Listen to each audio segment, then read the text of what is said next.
ऋषि कुमारों का कार्य है भिक्षा मांगना है, किसी की दास्ता स्वीकारना नहीं। आर्यवर्त के सबसे बलशाली और प्रसिद्ध राज्य कौशल के राजा हरिश्चंद्र ने भी अपना वचन निभाने के लिए स्वयं को बेच दिया था।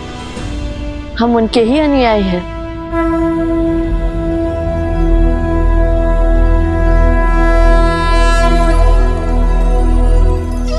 अपना सर्वस्व त्याग कर महाराज हरिश्चंद्र काशी पहुंचे।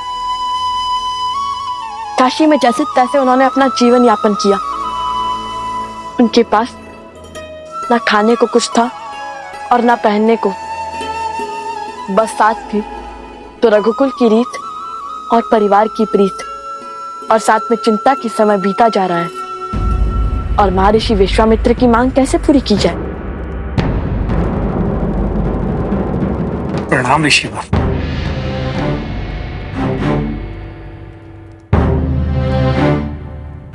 इस सूर्यास्त के साथ माह समाप्त हो जाएगा राजन।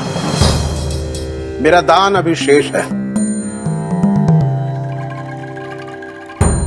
स्वामी, यदि मुझे बेचकर आपका वचन पूर्ण हो सके तो मैं सज्ज हूँ। नहीं, तुम्हारा लालन पालन पति होने के नाते मेरा कर्तव्य है।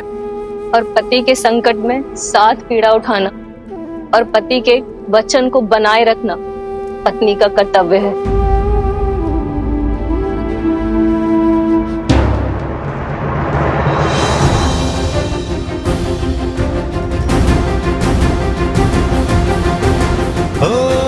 रघुकुल रीत सदा चली आई, प्राण जाए ये लीजिए ऋषिवर। वचन न जाए।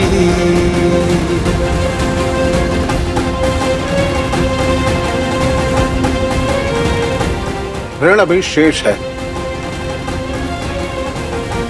अपने वचन की रक्षा करने को राजा हरिश्चंद्र ने ऐसा दुखदाई कार्य भी किया।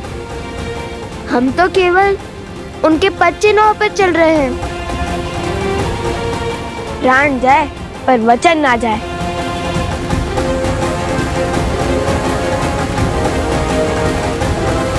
तो ठीक है, आज से कर चुकने तक तुम दोनों मेरे दास हुए। चलो, हो रही मेरी बैलगाड़ी।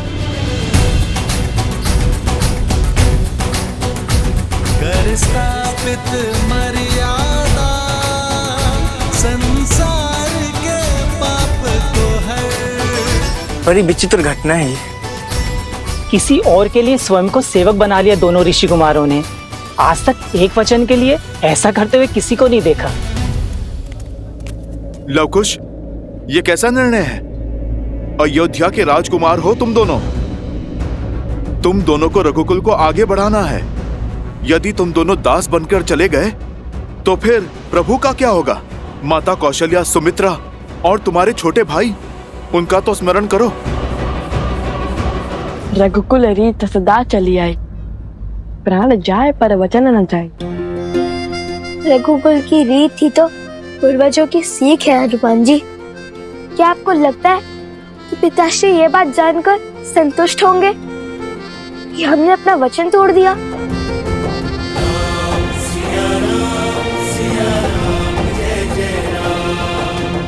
और क्या एक माँ और बेटे को अलग होते हुए ऐसे ही देखते रहे?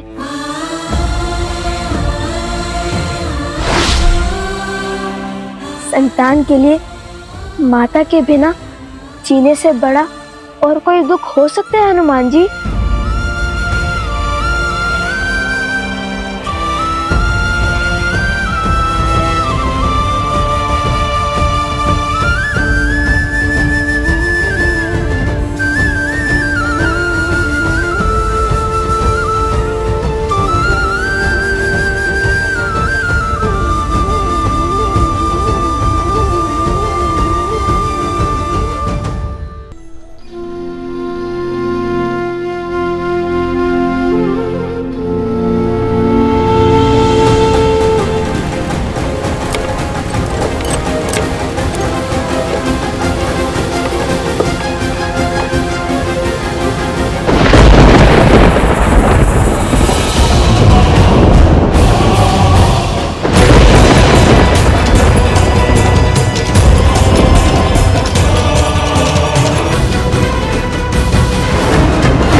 भैया स्वयं से सबको दूर करते जा रहे हैं। पहले ऋषि कुमारों को स्वयं से दूर भेज दिया, फिर अब भरत भैया को भी शत्रुघ्न के पास भेज दिया है।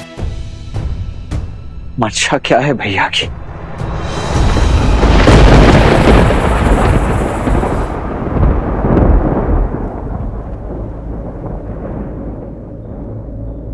राजानुज, आप विचलित लगते हैं। हाँ अरे सुमंत, मन बड़ा विचलित सा हो रहा है। ऐसा प्रतीत हो रहा है जैसे कोई घोर अनिष्ट रघुकुल की बाट जो रहा है। जब तक श्री राम का सानिध्य है कुछ अनुचित नहीं होगा राजानुज। कदाचित सभी बालकों के चले जाने से अब विचलित है बस। कुछ क्षण मंदिर में बैठिए, मन शांत होगा। यहाँ की चिंता मुझ पे छोड़ दीजिए।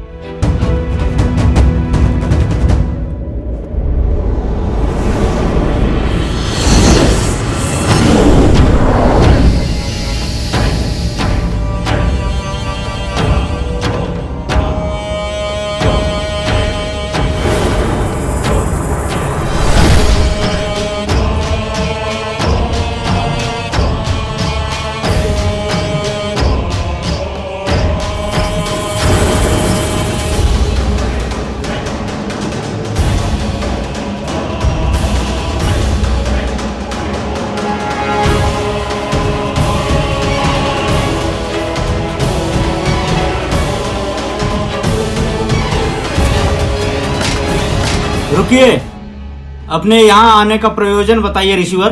इतना पर्याप्त नहीं कि एक बैरागी श्री राम से मिलना चाहता है, उनसे शीघ्र मिलना आवश्यक है।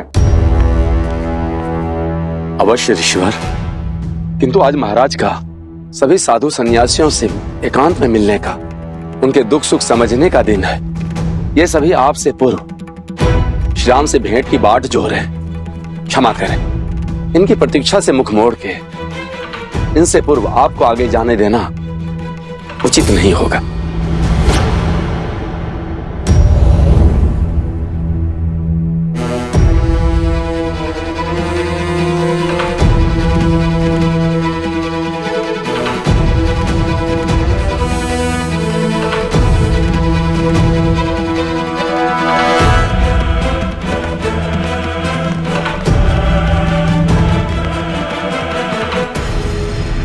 अयोध्या के महाराज हैं श्री राम। बिना अग्रिम सूचना के तो काल को भी उनसे भेंट करने का अधिकार नहीं है। फिर आप कौन हैं? यदि मुझे परिचय की आवश्यकता है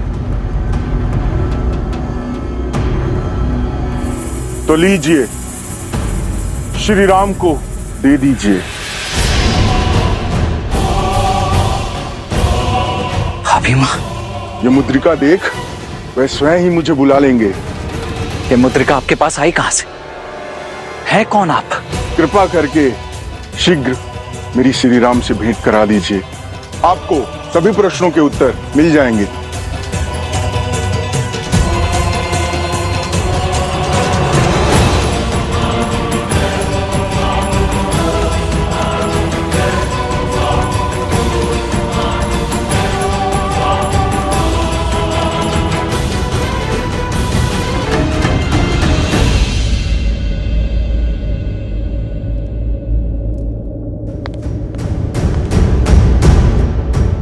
भैया,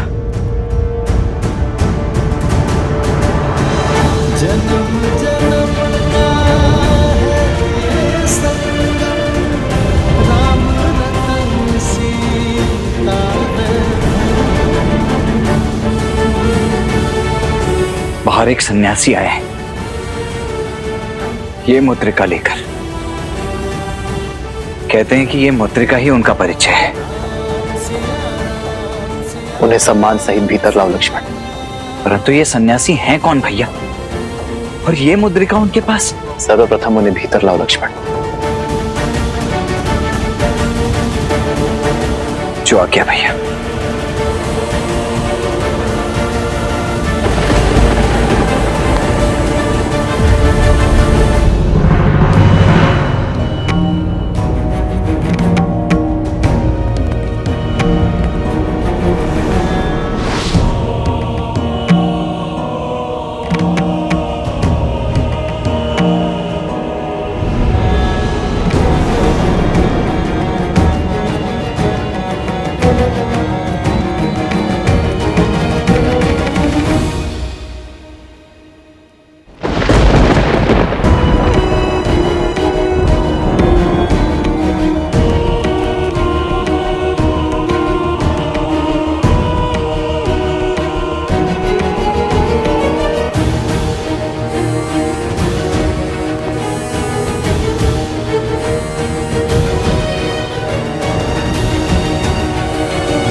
नाम श्री राम।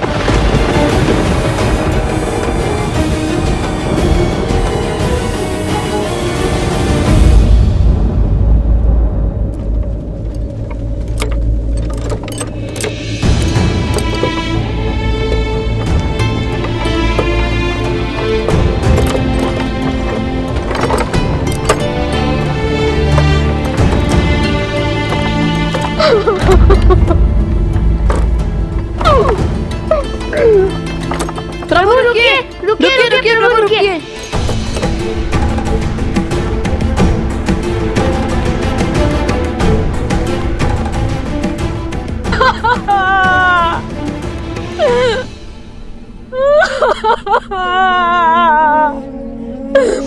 स्वामी कैसे छोड़ के चले गए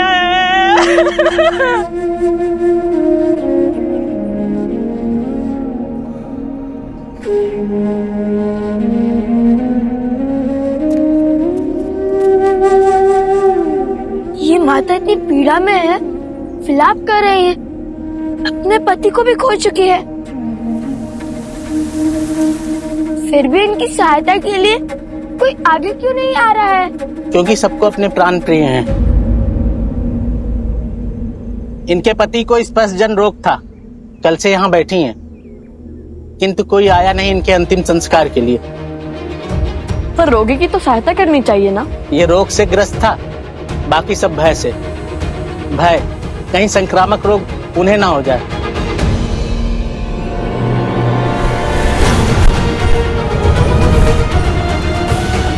हमें किसी रोग का भय नहीं है, हमें उनकी सहायता करने दीजिए, हमें जाने दीजिए।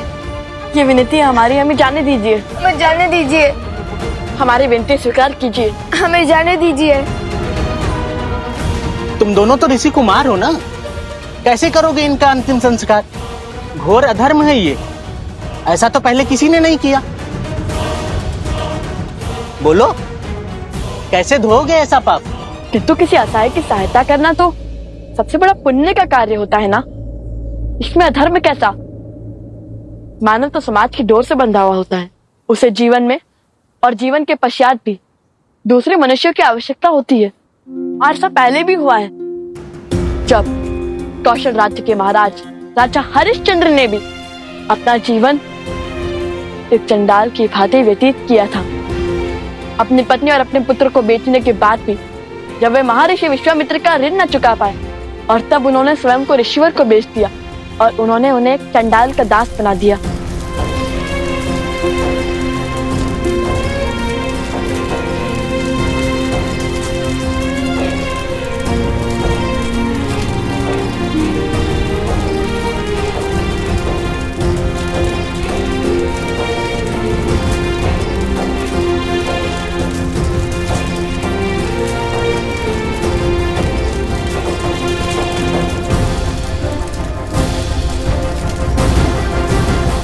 तुम्हारा कार्य यहाँ लाए गए सभी शरीर से दाह संस्कार शुल्क लेना है। ध्यान रहे, जो भी हो, यहाँ बिना कर दिए किसी को भी चिता जलाने की अनुमति नहीं है। समझ गए?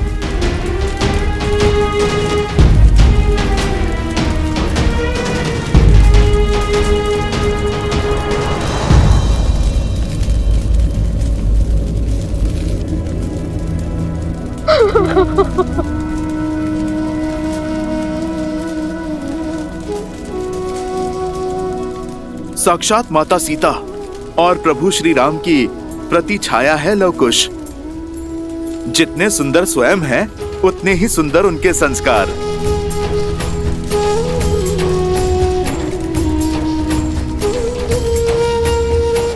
आयुष्मान भव।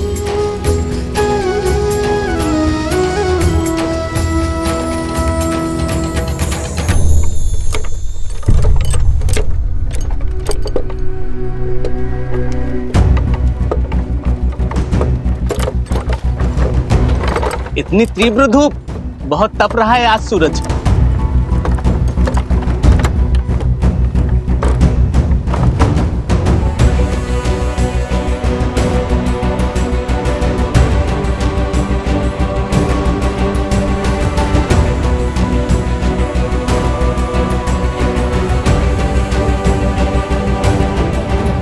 उतरो और ये सभी वस्तुएं नीचे उतारो। और हाँ, ध्यान देना कोई भी चीज टूट ना पाए। लव कुश का काम तोड़ना नहीं, जोड़ना है।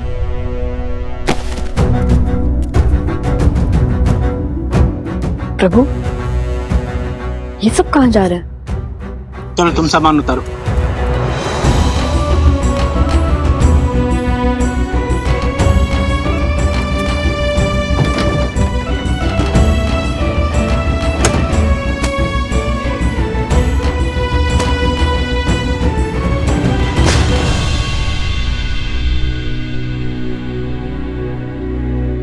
लीजिए, हो गया आपका कार्य पूर्ण। बताइए ना, ये सब लोग क्यों जा रहे हैं? मलेच्छों का भय का दृश्य है ये। सबको अपनी पूर्वजों की भूमि को छोड़कर जाना पड़ रहा है। वर्षों पुरानी कथा है। इस गांव के चौओर जो घना जंगल देख रहे हो, इन्हीं वनों में मलेच्छों का राज है। वे मलिच्छ जिनकी भूख कभी तृप्त नहीं होती।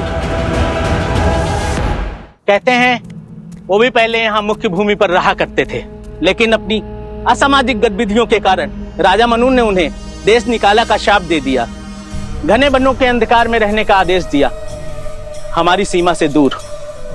कहते हैं यदि वो लोगों के बीच एक समुदाय में रहें तो राजा मनु के श्राप के कारण स्वयं भस्म हो जाएंगे, क्योंकि उन्होंने वैदिक धर्म, नियम और रीतियों का उल्लंघन किया, वर्जित मांस और भोजन खाया, अधपका भोजनों को ग्रहण किया, पशुओं के त्वचा से बने हुए वस्त्र पहने और उन्हें त्यागने से मना कर दिया। देख रहे हो, इस संपूर्ण वन में एक भी पशु जीवित नहीं बचे और पशुओं के अंत के साथ ही इस गांव में मृत्यु का खेल आरंभ हो गया। रात्रि होते ही ये राक्षस हमारे गांव पर टूट पड़ते हैं। ये दुष्ट हमारे पशुओं को मारकर खाने लगे, छोटे छोटे बालक बालिकाओं को भी नहीं छोड़ते, और हम साधारण मानवों के लिए उनसे लड़ना असंभव हो गया था।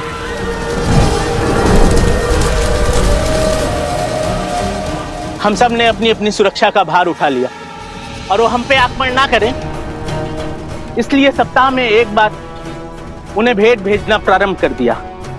पहले तो पास के गांव से पशुओं को क्रय कर लिया जाता था। जब वो भी नहीं बचे तो उन्होंने हमारे गांव पे आक्रमण करना प्रारंभ कर दिया।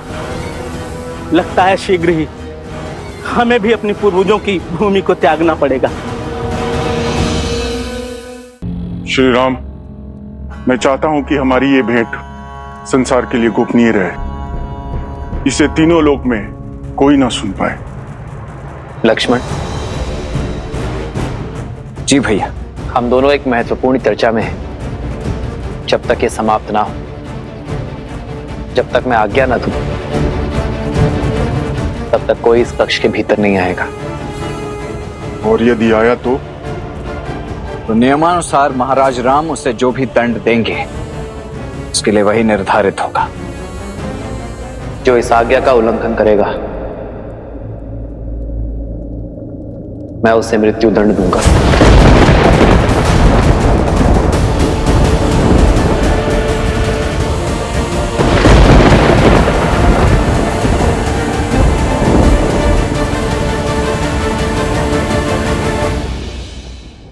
जब तक मैं आज्ञा न दूं, तब तक कोई इस कक्ष के भीतर नहीं आएगा। और यदि आया तो नियमानुसार महाराज राम उसे जो भी दंड देंगे उसके लिए वही निर्धारित होगा। जो इस आज्ञा का उल्लंघन करेगा,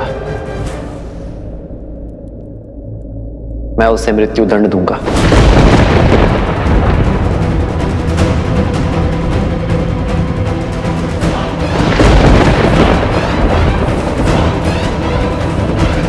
और बात यहां तक ना पहुंचे, यह सुनिश्चित करना तुम्हारा कर्तव्य है लक्ष्मण। इसलिए इस कक्ष के बाहर, इस द्वार के उस ओर तुम पहरा दोगे और किसी को भीतर आकर बाधा बनने की अनुमति नहीं दोगे। जो आज्ञा भैया।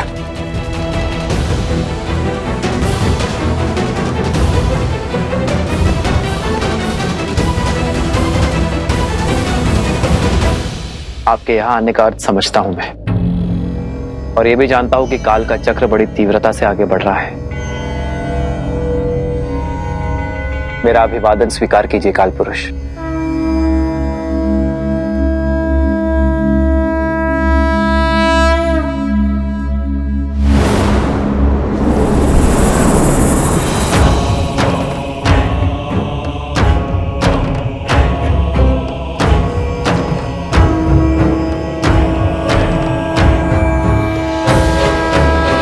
अयोध्या का हर कोना देख लिया, धर्म का हर रंग भांप लिया, किंतु आपके परम भक्त, परम सेवक श्री हनुमान के दर्शन नहीं कर पाया। कहाँ है राम भक्त हनुमान? आओ, इस ओर मेरा निवास है।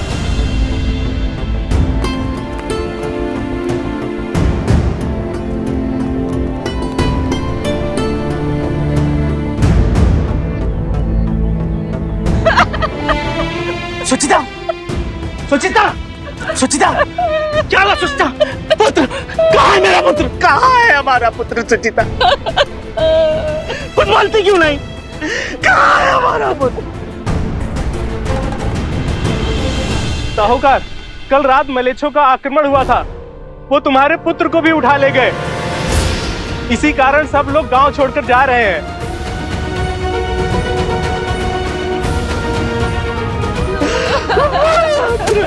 प्रभु,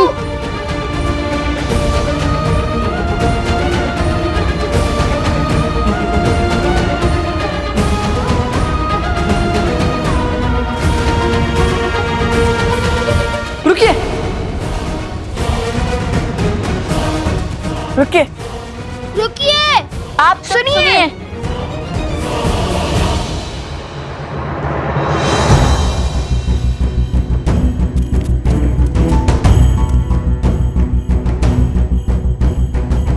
आप सब अपने पूर्वजों की भूमि को केवल इसलिए छोड़कर जा रहे हैं ना क्योंकि आप उन मलेच्छों के आतंक से व्यथित हैं? तो अपनी भूमि नहीं, अपना भय त्यागिए, क्योंकि अब हम करेंगे उनका अंत। हम देंगे आपको सुरक्षा की छाव, ताकि आपको अपनी पहचान अपने पूर्वजों की धरोहर ना छोड़नी पड़े।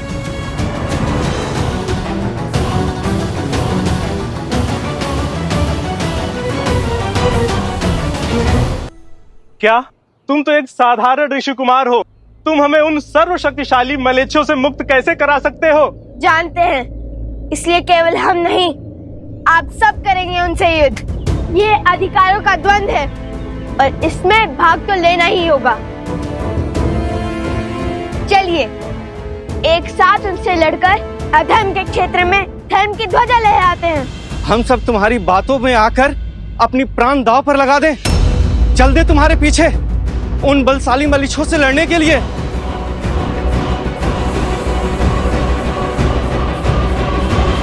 मैं जानता हूँ कि निर्णय और युद्ध दोनों ही सरल नहीं है, किंतु जिनके पास विश्वास की शक्ति होती है वो कोई भी युद्ध जीत सकते हैं। चलो मित्रों, आगे बढ़ो। ये दो नन्हे बालक स्वयं को अत्यधिक बलशाली समझ रहे हैं। ये स्वयं तो मरेंगे और हमें भी मरवाएंगे। भैया, ये तो हमारे पल पर संदेह कर रहे हैं। चलिए इन्हें अपना सत्य बता देते हैं, अपना परिचय दे देते हैं।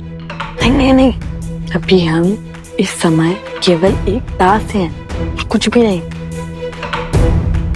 हाँ हाँ, तुम मेरे दास हो, मेरे आज्ञा का पालन करना तुम्हारा कर्तव्य है। जाओ जाओ, मेरे पुत्र को शीघ्र लेके आओ। यदि तुम दोनों ने ये कार्य संपूर्ण किया तो मैं तुम्हारा ऋण क्षमा कर दूंगा और अपनी दासता से तुम्हें मुक्त कर दूंगा।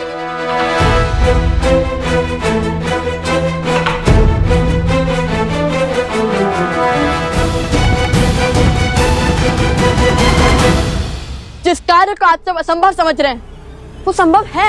हमें एकजुट होकर हमारी एकता की शक्ति को जागृत करना होगा और अधर्मी और अवैधिक शक्ति को मिटाना होगा।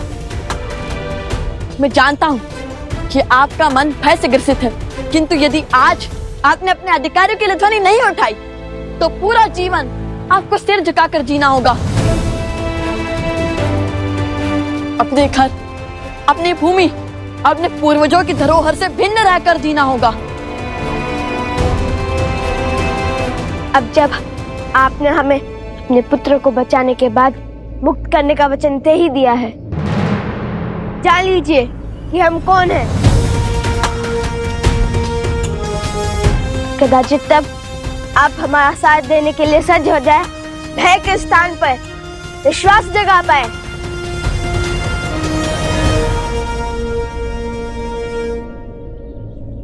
हम अयोध्यापति महाराज राम के पुत्र लव कुश हैं।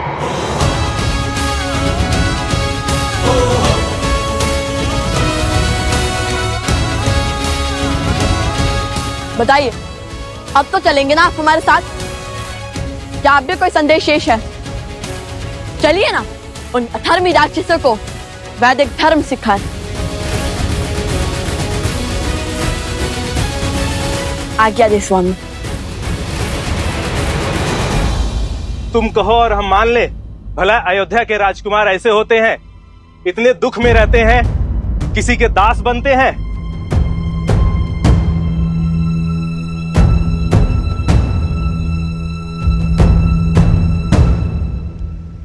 ये क्या महादेव, काल पुरुष का अयोध्या में पग रखने का और श्री राम से मिलने का क्या अर्थ है? काल पुरुष की रचना नारायण और शिव के अंश से हुई है और इस संरचना का कार्य है काल को गतिमान रखना, युगों को बदलना। युगों के बदलने के इस कर्म से ही इस संसार में संतुलन बना रहता है। त्रेता युग के समाप्त होने और द्वापर युग के आरंभ होने का समय आ रहा है। काल पुरुष के अयोध्या में होने का केवल एक ही अर्थ है कि संसार के पालन करता नारायण के 7वें अवतार का धरती पर अब समय समाप्त होने को है। आपको लगता है कि हनुमान के रहते काल चक्र का लेखा जोखा रखने वाले काल पुरुष मुझ तक पहुंच पाते, अयोध्या में अपने पग रख पाते? यमराज का संदेश लेकर मेरे राज्य तक पहुंचना, मुझसे भेंट करना यह असंभव का संभव होने के समान है। यदि हनुमान को इसकी भनक लगी तो महाबली किस रूप में आ जाएंगे और कितना प्रलय मचाएंगे ये तो मैं भी नहीं जानता काल पुरुष। और इसी कारणवश मैंने हनुमान को लवकुश के साथ अयोध्या से बहुत दूर भेज दिया।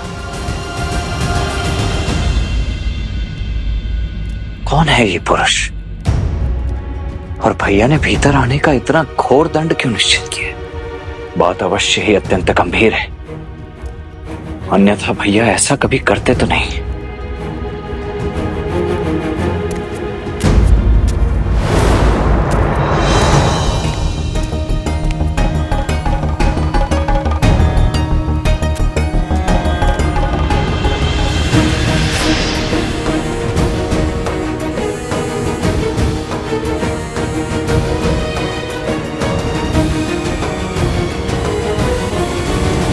ये दोनों मिथ्या कहते हैं, ये भला राजकुमार कैसे हो सकते हैं? हमें तुम पर विश्वास नहीं। हमें तुम पर विश्वास नहीं है।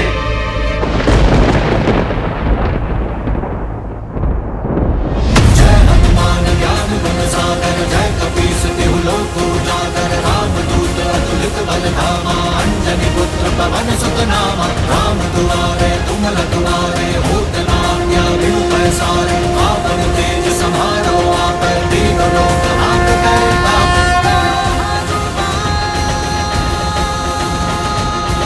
प्रभु श्री राम के दास इस हनुमान पे तो विश्वास है। हनुमान जी, हनुमान जी हैं।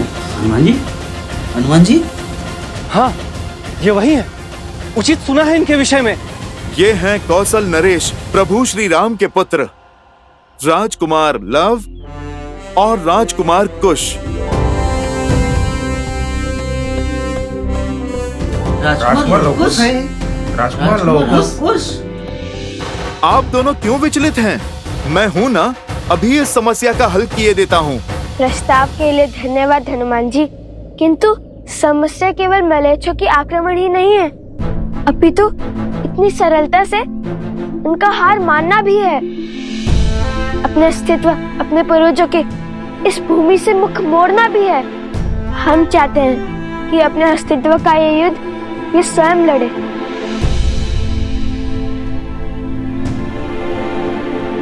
अब आप सत्य जान चुके हैं, तो बताइए, आप सब सज्ज हैं युद्ध के लिए?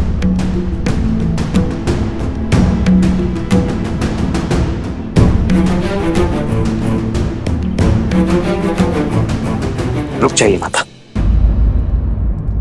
भैया का आदेश है कि इस समय भीतर कोई भी नहीं जा सकता। पुत्र, मैं मंदिर से आ रही हूँ। आज राम के लिए विष्णु भगवान के समक्ष आज विशेष अनुष्ठान करवाया था, बस उसी का प्रसाद देने जा रही हूँ। ऐसे शुभ कार्य में बाधा नहीं बनते। हटो मेरे मार्ग से। माता, मैं एक माता का मन समझता हूँ माता, परंतु आज आपको भी अपने इस पुत्र की दुविधा समझनी होगी। समझने का प्रयास कीजिए। इस समय भैया के समक्ष जाना उचित नहीं है। महाराज का आदेश है माता कि इस समय उनसे कोई भी भेंट नहीं कर सकता।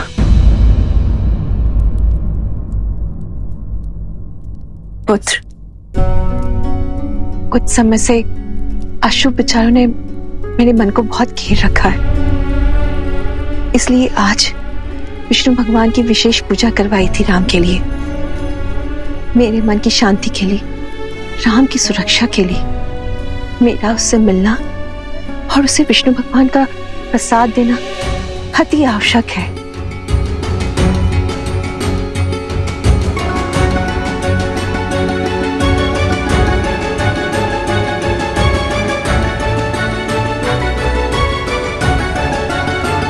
माता, आज तक अपने भैया का दिया हुआ प्रत्येक कर्तव्य पूरी निष्ठा से निभाता आया हूं मैं, और आज भी निभाऊंगा। उनकी इस भेंट में किसी भी प्रकार का कोई व्यवधान आने नहीं दूंगा मैं, क्योंकि यदि ऐसा हुआ तो उससे सबसे अधिक पीड़ा भैया को ही होगी, जिससे आप भी प्रसन्न नहीं रह पाएंगी माता। इसीलिए मेरी आपसे ये हाथ जोड़कर विनती है, निवेदन है, कृपा करके इस समय यहां से लौट जाइए।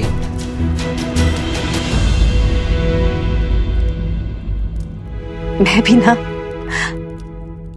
भावनाओं के भंवर में बहकर इस सत्य से कैसे विमुख हो गई। राम का कहा लक्ष्मण न माने, ऐसा कभी हो सकता है?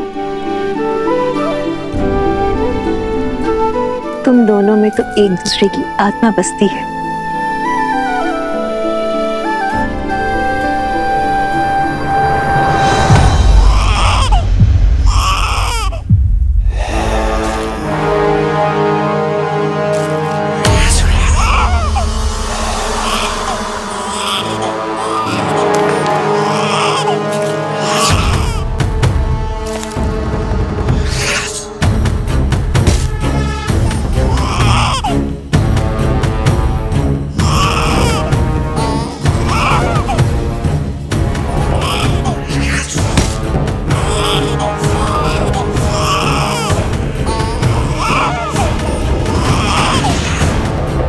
लो पुत्र, इसका संहार करके हम सब की भूख शांत करो।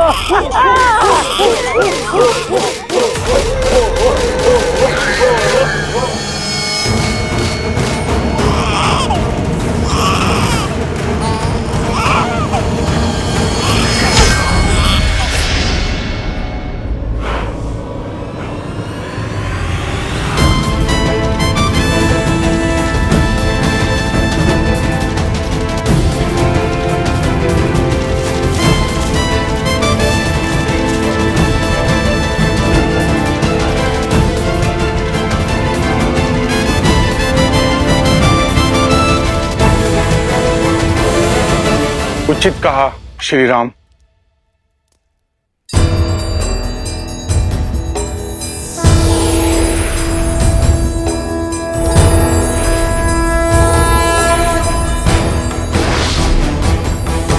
समय समीप है, त्रेता युग अंत की ओर जा रहा है। युग परिवर्तन होने वाला है।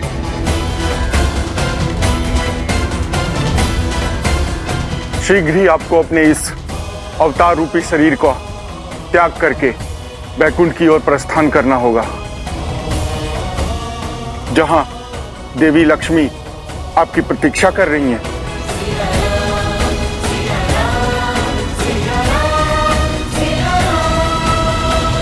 और यहाँ जो मेरे कार्य शेष है उनका क्या?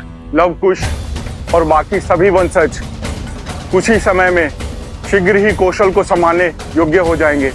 जैसे ही आपका ये कार्य संपूर्ण होगा, वैसे ही आपको अपना ये शरीर त्यागना होगा और उससे पूर्व बैकुंठ में आपकी सैया को सज्ज होना होगा।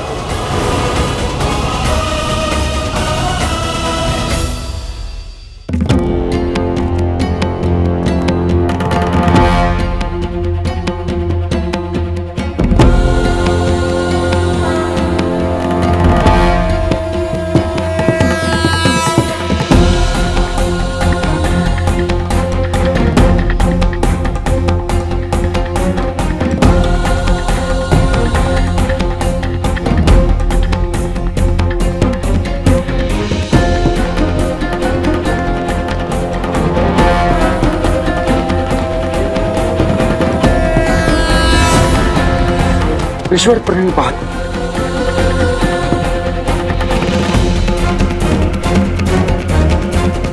ये यहां और इस समय कहीं क्रोधित ना हो जाए।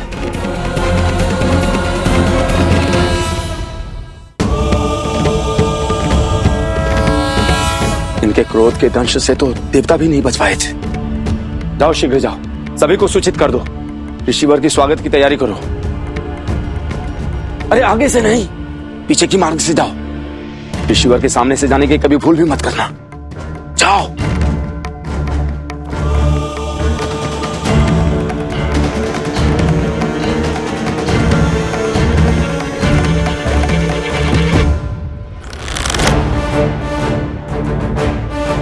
हालत से दूर हटो दुष्ट, अन्यथा तुम्हारे प्राण हर लूंगा। संपूर्ण आर्यावर्त के एक मात्र महाराज कौशल नरेश राजा राम की आज्ञा और कृपा से हम तुम्हें अंतिम चेतावनी दे रहे हैं। चुन लो, आत्मसमर्पण या मृत्यु।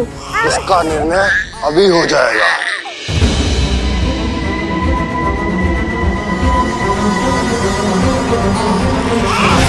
पुत्र!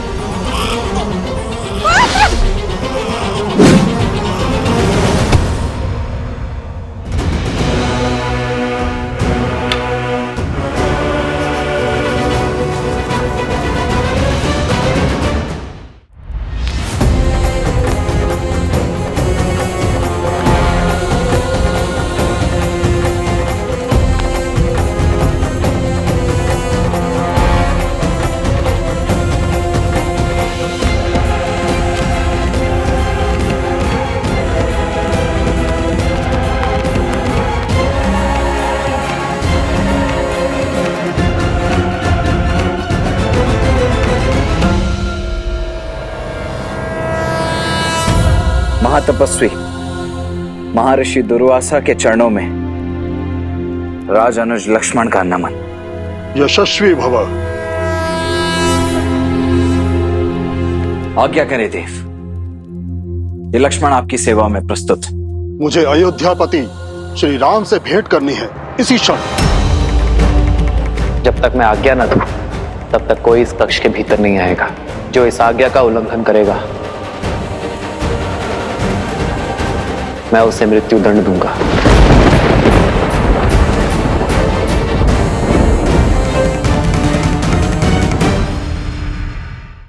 अंतिम चेतावनी दे रहे हैं। चुन लो, आत्मसमर्पण या मृत्यु। इसका निर्णय अभी हो जाएगा।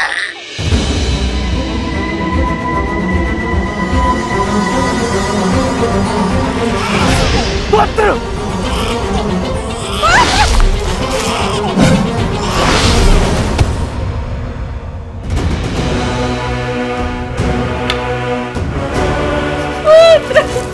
मेरा पुत्र!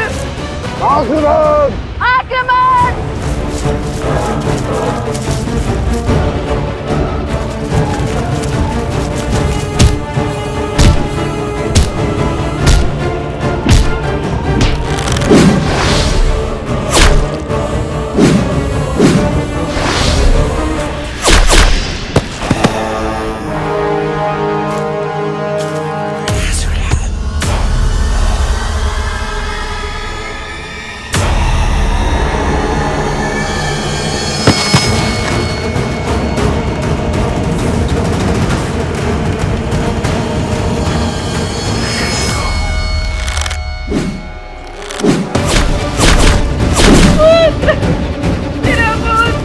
कुश, तुम इन्हें संभालो, मैं इस बालक की सुरक्षा देखता हूँ।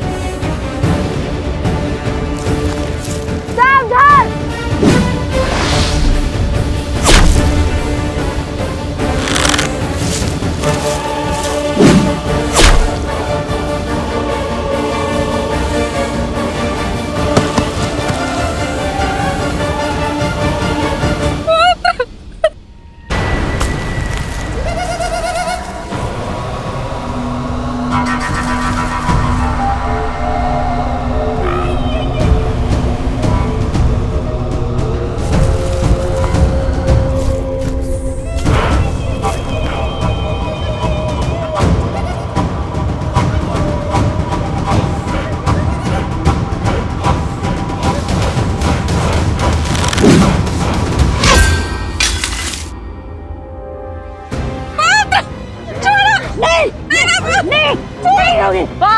उस ओर सही आप सभी शीघ्र। नहीं नहीं नहीं होगी, चल चल, नहीं होगी, नहीं छोड़ो मेरे पुत्र को।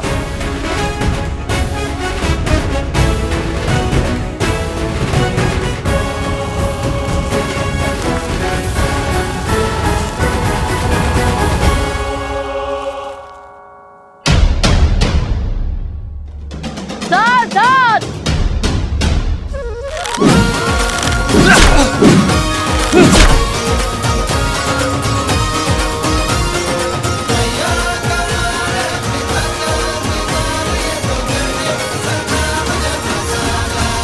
सुना नहीं लक्ष्मण, मुझे अयोध्यापति राम से मिलना है।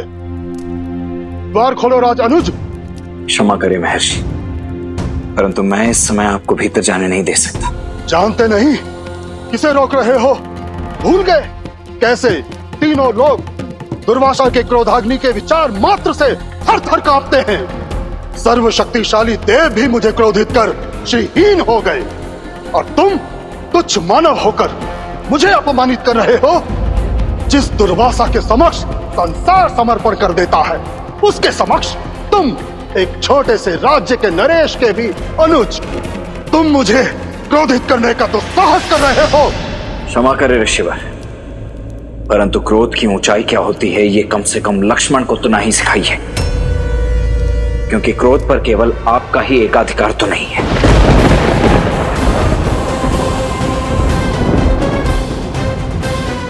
इस क्षण आप कौशल राज की राजधानी अयोध्या की पावन भूमि पर खड़े, वो भूमि जो अनगिनत संतों और महर्षियों के लिए अपने प्राणों को दांव पर लगाने से भी कभी नहीं चुकी, जिसे आप तुच्छ कहकर तिरस्कृत कर रहे हैं, वो अयोध्या धरती का गौरव है। बहुत अभिमान है तुम्हें अपनी अयोध्या पर, उचित है तो सुनो महान अयोध्या के महान राज अनुज, यदि आज राम की तरफ बढ़ता हुआ मेरा एक पग भी रोका गया तो मैं अपने तेज से इस संपूर्ण नगर को जलाकर भस्म कर दूंगा।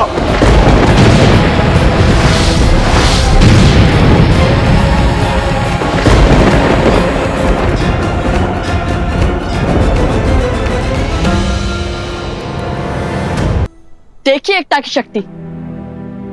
जब धर्म एकजुट होता है तो अधर्म को अपने घुटने टेकने ही पड़ते हैं। और स्मरण रहे, संकट चाहे जितना भी बड़ा हो, यदि हर व्यक्ति उसके विरुद्ध खड़ा हो, यदि समाज एक परिवार की भांति उससे लड़ रहा हो, तो उसका हल संभव है। जब तन मन से भय नहीं निकलेगा, तब तक यूं ही या अवसर आपका लाभ उठाते रहेंगे। हमसे हमारी संतान और हमारे परिवार को छीनने वाले इन असुरों को जीवित जला देना चाहिए। मेरी पत्नी एक माता से उसके पुत्र को पृथक किया इन्होंने। अच्छा, और वहाँ हाट में क्या करने वाले थे, भूल गए? आप मुझे ग्रह कर लीजिए, बस मेरे पुत्र को मेरे साथ लेके चलिए। नहीं नहीं, ये साथ आया तो तुम्हारा ध्यान कार्य पर नहीं, सिर्फ इस पर रहेगा।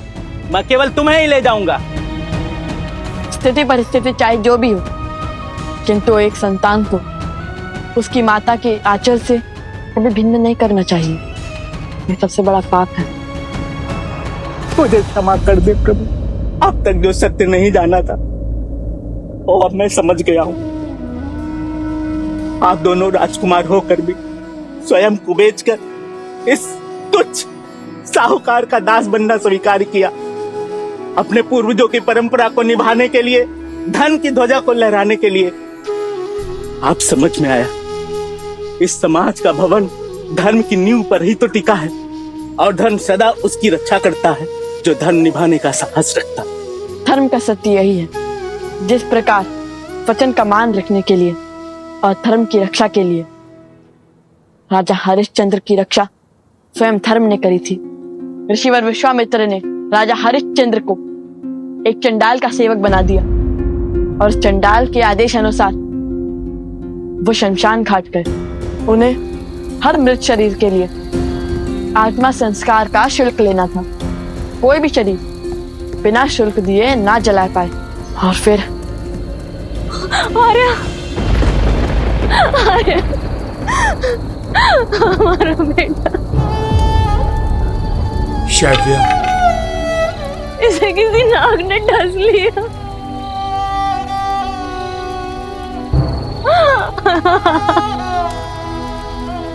पुत्र,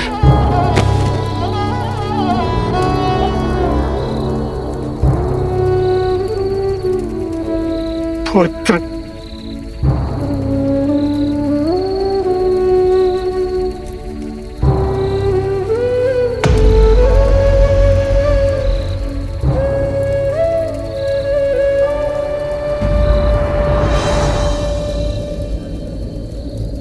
आपको इसके दाह संस्कार का शुल्क देना होगा देवी। क्या? ये राजा हरिश्चंद्र का पुत्र है, और यहां खड़ा व्यक्ति इसका पिता नहीं, एक सेवक है जो कर लिए बिना दाह संस्कार नहीं करने देगा। आपको इसका शुल्क चुकाना होगा देवी।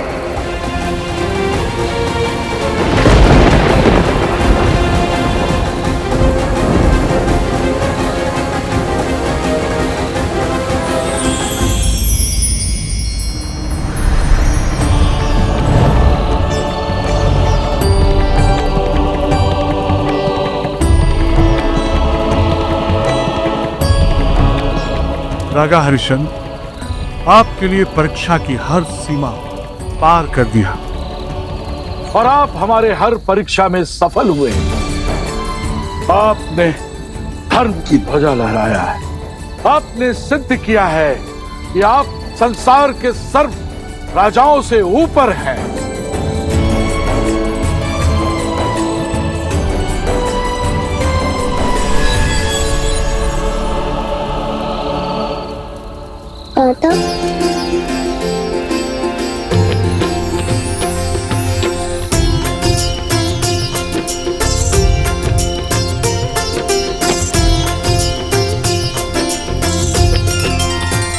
राजा हरिश्चंद्र की धर्म की प्रतिनिष्ठा ने उन्हें संसार कद में सबसे ऊंचा बना दिया। विश्वामित्र जी ने उन्हें अपना राजपाट सब वापस दे दिया, और उनकी दया नीति के कारण देवता भी उनके आगे नतमस्तक होने को सच थे। आइए राजा हरिश्चंद्र, स्वर्ग में आपका स्वागत है। मुझे कहना होगा, आपका राज्य न्याय और धर्म से इतना परिपूर्ण है कि उसे केवल धरा पर ही नहीं, यहाँ स्वर्ग में भी स्थापित होना चाहिए।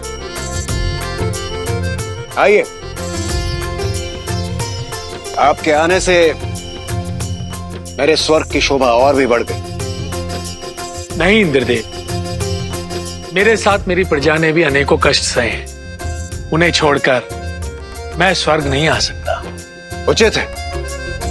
ऐसी स्थिति में यदि आप चाहें तो आपके साथ आपकी प्रजा एक दिवस के लिए यहाँ स्वर्गलोक आ सकती है।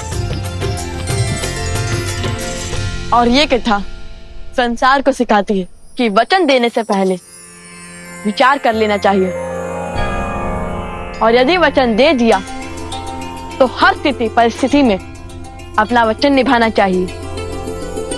हम दोनों भाई राजा हरिश्चंद्र के पच्चिन्नों पर चलते चलते यहाँ तक पहुंच चुके हैं कि हम हर शुभ कार्य में अपनी सहायता दे सकते हैं। हे राजकुमारों, यदि आप दोनों नहीं होते, हम अपने पूर्वजों की धरा को त्याग कर लज्जा से अपना सर झुकाकर अब तक पलायन कर चुके होते। अपने पूरे गांव की ओर से मैं आप दोनों से विनती करता हूं कि आप मेरे इस गांव के सिंहासन को स्वीकार करें। हाँ आप ही हमारे महाराज हैं। हमारे महाराज हैं। हाँ हाँ आप ही हमारे महाराज हैं। यदि भस्म करना चाहते हैं तो मुझे कर दीजिए, परंतु मेरी मातृभूमि के लिए ऐसी अनर्थपूर्ण बातें मत कीजिए। आपके क्रोध का कारण अयोध्या नहीं है, फिर क्रोध की दृष्टि अयोध्या पर क्यों? तनिक क्रोध त्याग कर विवेक की दृष्टि से देखिए, मैं अपने ही अतिथि का अनादर करने का औचित्य क्यों रखूंगा? मैं तो केवल अपने राजधर्म का पालन कर रहा हूं, अपने प्राणों से अधिक अपने महाराज की आज्ञा की रक्षा कर रहा हूं।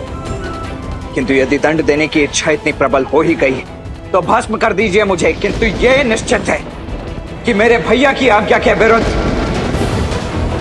इस कक्ष में पग धरना तो दूर, मेरी राख को लांग तक नहीं पाएंगे आप। समझ गया, तुम्हारी इच्छा अयोध्या का अंत है, तो वही सही, अपनी अयोध्या को चलते हुए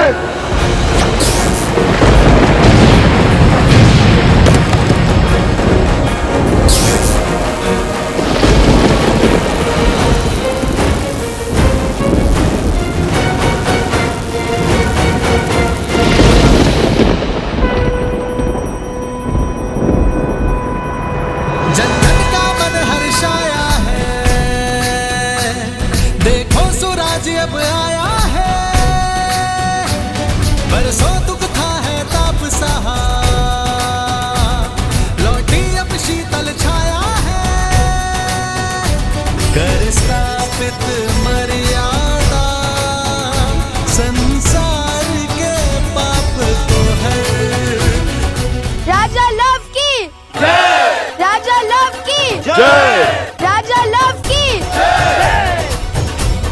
आप दोनों की ये यात्रा तो एक विजय में बदल गई। आप दोनों ने मलेच्छों का संहार कर असंभव को संभव कर दिया। आप दोनों ही धन्य हैं।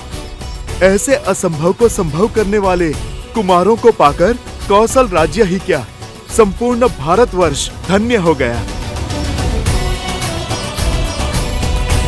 और राजकुमार लव के साहस के लिए आज से ये स्थान लवपुरी के नाम से जाना जाएगा। लवपुरी के महाराज लव की, लवपुरी के महाराज लव की।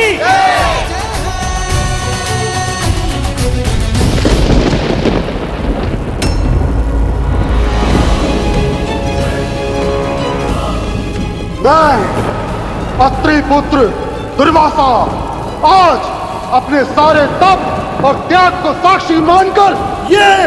रुक जाइए, शांत हो जाइए। मुझ पर आए क्रोध का दंड अयोध्या को क्यों? शांत हो जाइए ऋषिवर, तनिक धैर्य रखिए।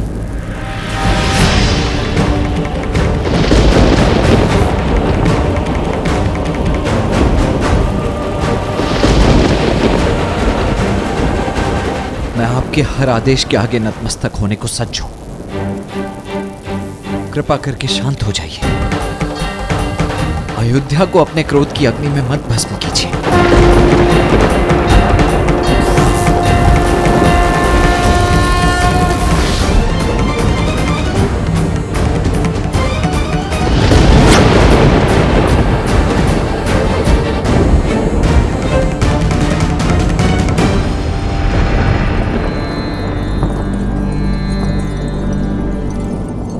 जितना आवश्यक भैया की आज्ञा का पालन करना है, उतना ही आवश्यक अयोध्या की रक्षा का धर्म भी है। मैं क्षमा प्रार्थी हूं ऋषिवर, कृपया अपना क्रोध त्याग दीजिए।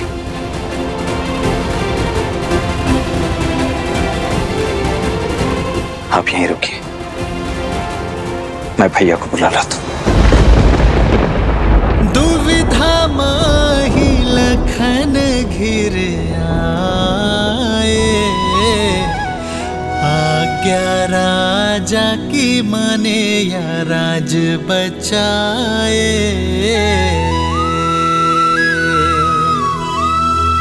रघुकुल मांगे सबसे अगन परीक्षा, प्राण देने साजे लखन बचाने अयोध्या।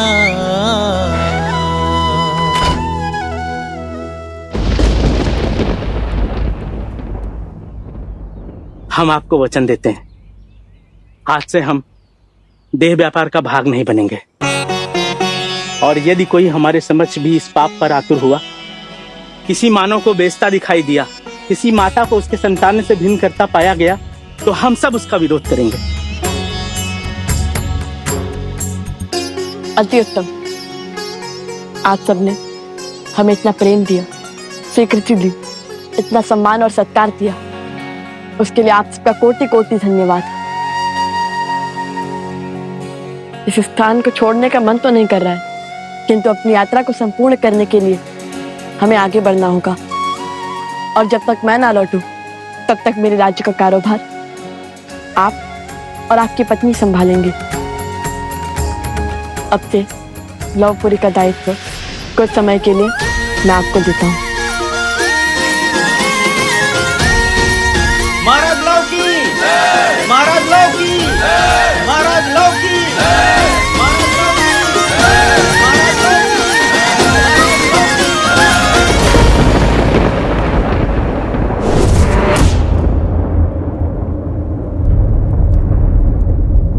ये क्या किया तुमने लक्ष्मण? जो इस आज्ञा का उल्लंघन करेगा, मैं उसे मृत्यु दंड दूंगा।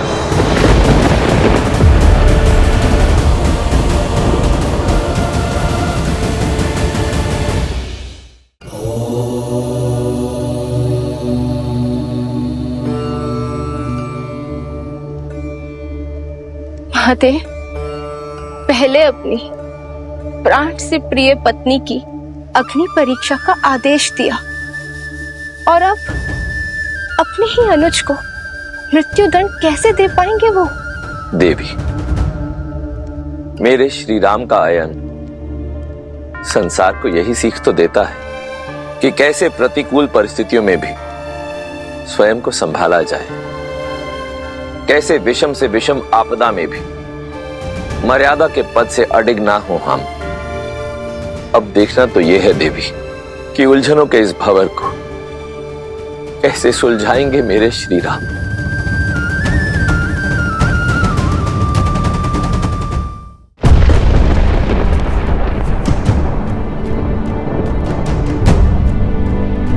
ये कौन थे भैया और आपसे मिलने? तो प्रश्न यह है कि तुम भीतर क्यों आए?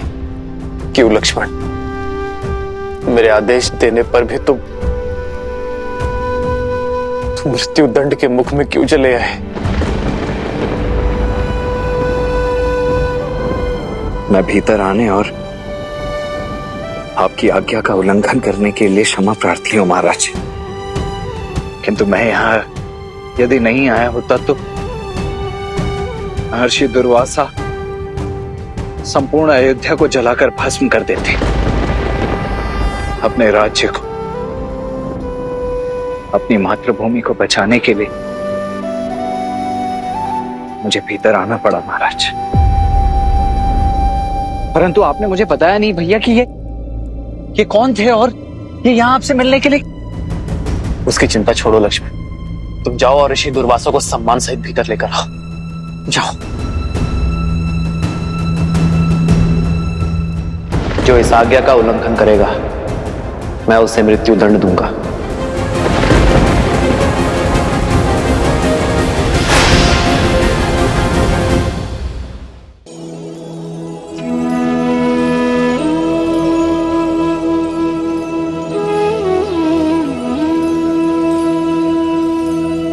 पधारिए ऋषिवर।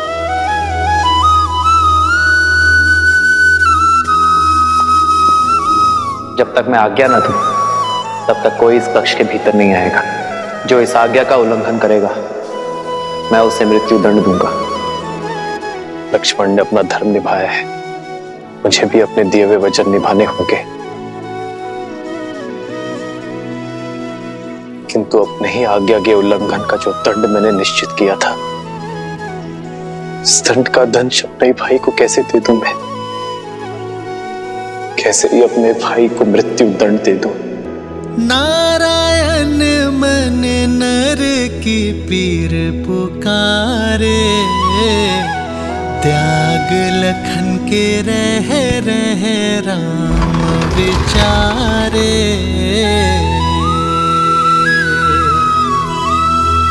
बन के कवच जो जन्म का साथ निभाए, मृत्यु दंड उसे कैसे राम सुनाए।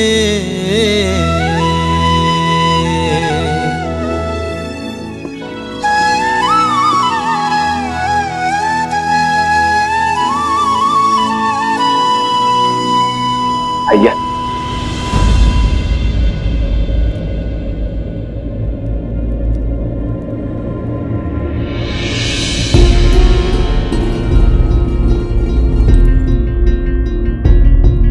प्रणाम महर्षि।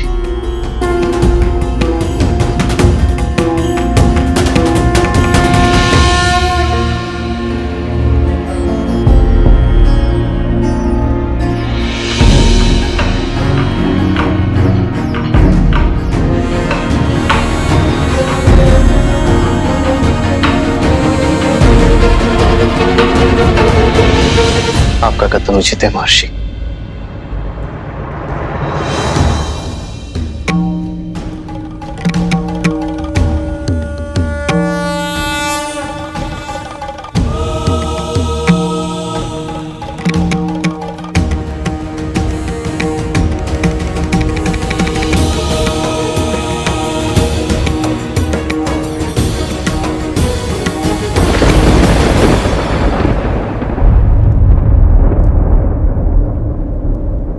लक्ष्मण,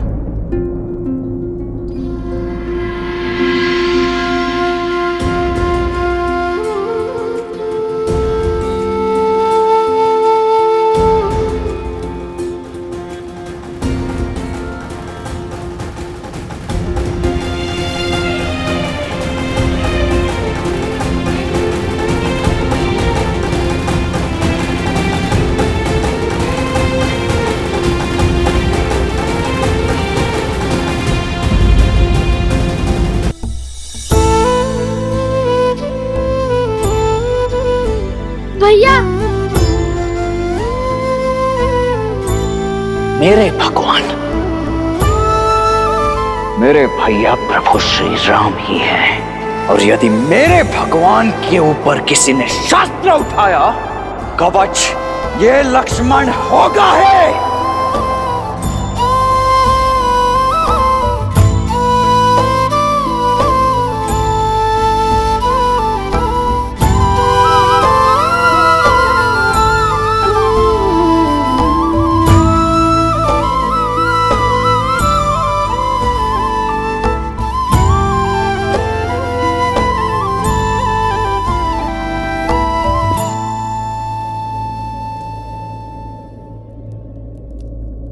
क्षमा कीजिए भैया, मैं आपका अपराधी हूं। मुझे खेद है कि मैं आपकी आज्ञा की अवज्ञा करके भीतर कक्ष में प्रवेश कर गया। मैं जानता हूं कि आप इस बात से अत्यंत व्यथित और विचलित हो गए, और मुझे इस दुस्साहस के दंड का भी भान है। आपकी चिंता का यही कारण है ना भैया? भैया, यदि मैं ऋषि दुर्वासा को भीतर नहीं आने देता तो तुमने जो भी किया अपनी प्रजा और प्रजावासियों को बचाने के लिए किया। लक्ष्मण, तुम्हारा उद्देश्य ऋषिवर को रोकना था। यदि तुम चाहते तो किसी सेवक को भेज सकते थे, किंतु तुमने ऐसा नहीं किया। दंड का भान होते हुए भी तुम स्वयं भीतर आए।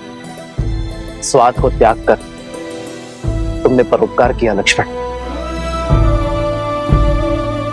और इसीलिए तुम दंड के भागी नहीं हो। परंतु भैया, अयोध्या के नियम और अयोध्यापति के वचन तोड़े नहीं जा सकते। नियम और वचन धर्म की रक्षा के लिए होते लक्ष्मण, और तुमने अपने कर्म से धर्म की रक्षा की है। तुम भीतर स्वार्थ के भाव से नहीं, निस्वार्थ भाव से आए थे। मृत्यु को भय त्याग कर रहे थे, और इसलिए तुम्हारा दंड क्षमा योग्य है लक्ष्मण।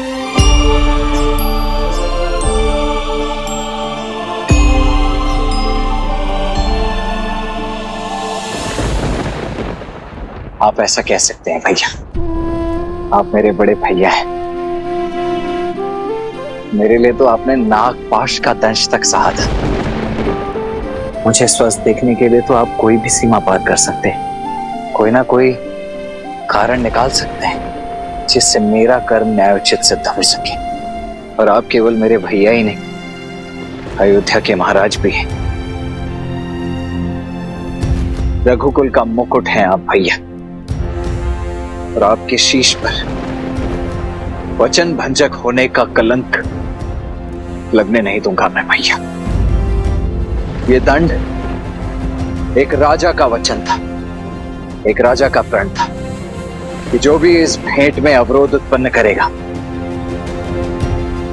वो मृत्यु दंड का भागी होगा। आप अयोध्यापति श्री राम हैं, और आने वाले किसी भी युग में, किसी भी काल में आपके धर्म पर प्रश्न चिन्ह नहीं उठना चाहिए भैया कि श्री राम ने अपने परिवार के लिए, अपने स्वार्थ के लिए, अपने वचन से, अपने प्रण से, अपने धर्म से मुख मोड़ लिया। लक्ष्मण, मेरे भैया तो मर्यादा पुरुषोत्तम है, और ये मेरे लिए बहुत बड़े सम्मान की बात है। ये मेरा गर्व है भैया, और मेरा ये गौरव आप मुझसे नहीं छीन सकते। इसीलिए मेरे रहते आपके इस पद, इस उपलब्धि पर कलंक नहीं लगने दूंगा। इसीलिए जो बात आप नहीं कह सकते, उन शब्दों को मैं स्वयं कहता हूं।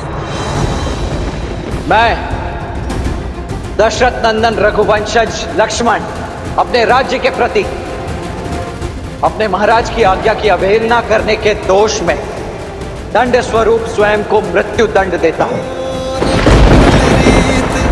सदा चली आई, प्राण जाए पर वचन न जाए। नहीं,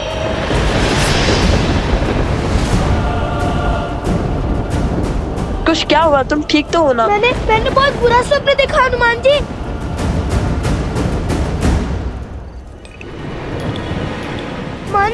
मन बहुत घबरा रहा है, मानो अयोध्या किसी घोर संकट में है। बार बार मन में अयोध्या का ही विचार आ रहा है।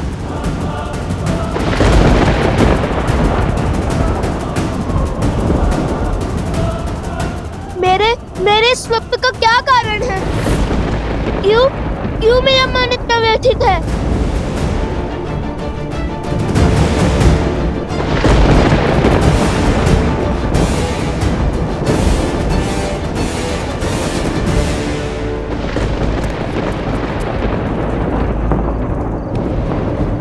मेरी विनती है हनुमान जी, अयोध्या जाकर पता लगाइए कि वहाँ सब कुशल तो है ना। वैसे तो मैं कभी भी अपने प्रभु की आज्ञा को नहीं टालता,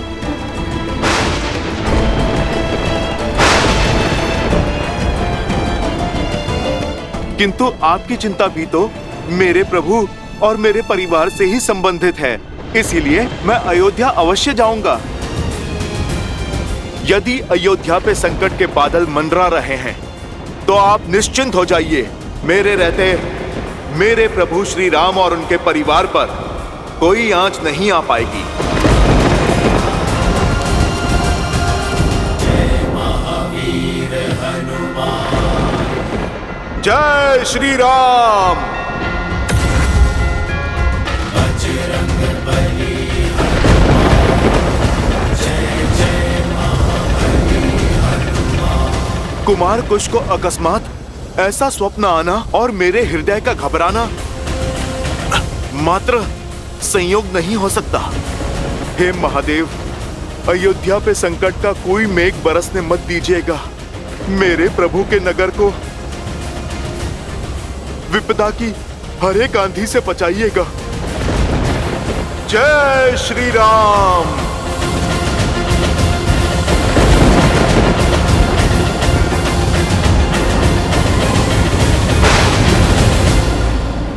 लक्ष्मण,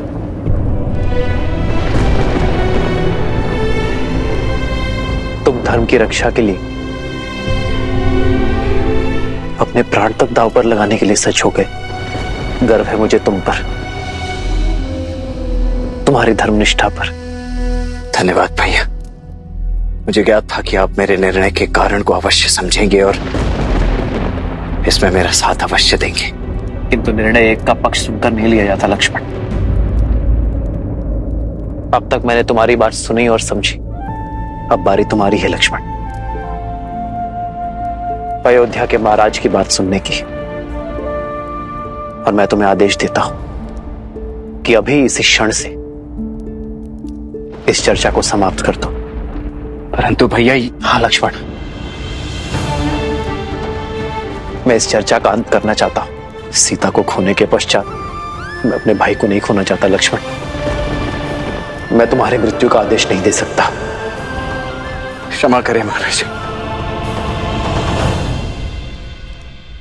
परंतु अयोध्यापति के इस आदेश को नीति की स्वीकृति नहीं है। रघुकुल के सम्मान के लिए, वचन के लिए रघुवंशी अपना बलिदान देते हैं और इस बलिदान से मैं अपना पग पीछे नहीं ले सकता। लक्ष्मण महाराज, और बड़े भाई होने के नाते आपसे आज्ञा चाहता हूं, क्योंकि आपकी आज्ञा के बिना मेरे पग आगे भी कैसे बढ़ पाएंगे। ये पावन धरती छोड़ परलोक नहीं जा पाएंगे भैया।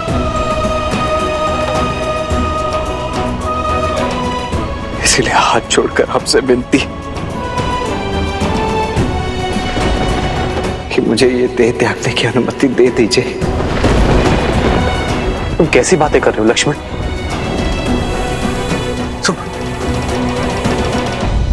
महादेव, श्री राम लक्ष्मण को सब सत्य बताकर स्वयं को और उन्हें इस पीड़ा से मुक्त क्यों नहीं कर देते? क्योंकि नर अवतार को भावनाओं के भंवर को सहना ही पड़ता है देवी। सुख, दुख, पीड़ा, आनंद, सबका स्वाद चखना ही पड़ता है। इस समय नर की देह में है नारायण। इस समय वो केवल एक भाई है जो अपने अनुज की पीड़ा से व्यथित है। संसार के पालन करता नारायण नहीं, जो सुख दुख मोह माया से परे हो। बैठो लक्ष्मण।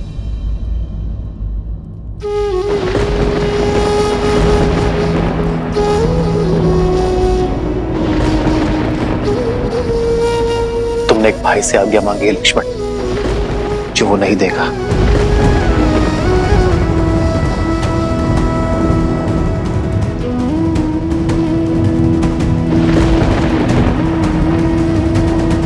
स्मरण है लक्ष्मण, गुरु वशिष्ठ के आश्रम में मैंने तुमसे क्या कहा था? तुम छाया नहीं हो मेरी, क्योंकि छाया तो अंधकार में साथ छोड़ देती है ना। तुम मेरी आत्मा हो, अगर तुम रूठे तो मैं नहीं।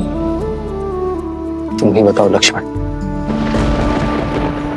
क्या आत्मा शरीर से पृथक हो सकती है?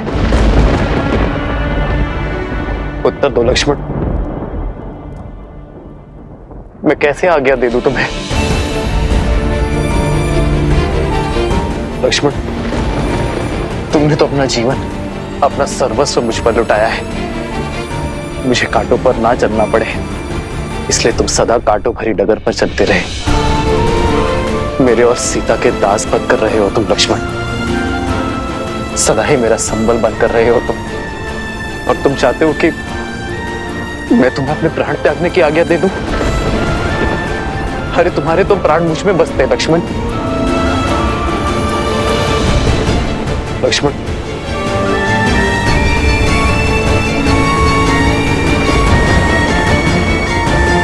आने वाला युग चाहे मुझे अधर्मी कहे, मुझ पर लांछन लगाए, तो मेरा धर्म यही कहता है लक्ष्मण कि तुमने अपनी प्रजा की रक्षा के लिए निर्णय लिया, इसलिए तुम अपराधी नहीं हो मेरे भाई। लक्ष्मण, तुमने ये नहीं सोचा कि यदि तुम्हें कुछ हो गया तो मैं सुमित्रा माता को क्या उत्तर दूंगा?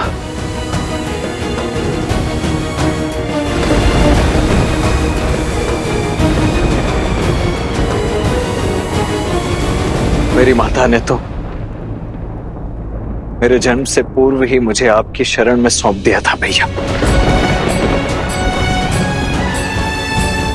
मेरा तो जन्म ही आपकी सेवा के लिए हुआ है। और देखिए भैया, मैं कितना सौभाग्यशाली रहा हूं कि नियति ने मुझे न केवल अपने भैया की, अभी तो अपनी भाभी मां की सेवा का भी अवसर दिया है। अपने इस संपूर्ण जीवन में श्री राम के अनुज लक्ष्मण ने अपने प्रत्येक वचन को पूरी निष्ठा से निभाया है। मेरे इस अंतिम कर्तव्य से मुझे मोड़कर मेरी सेवा को कलंकित मत कीजिए भैया।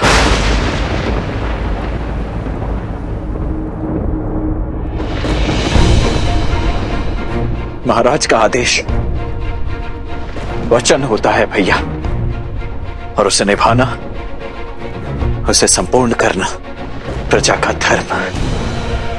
अब आपकी आज्ञा का उल्लंघन तो कर ही चुका हूं मैं, परंतु उससे जुड़े आदेश को अवश्य पूरा करूंगा मैं। अपने जीवन के इस अंतिम कर्तव्य, अंतिम वचन को अवश्य निभाऊंगा मैं।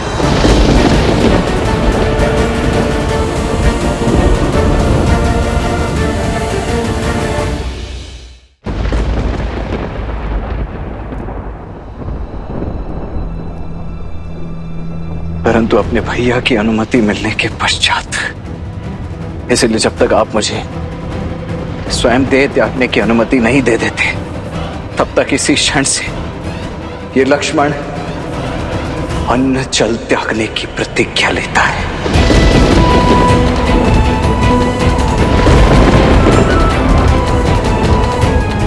नहीं लक्ष्मण, राज लक्ष्मण, ये राज परिवार, धन वैभव, स्त्री पुत्र,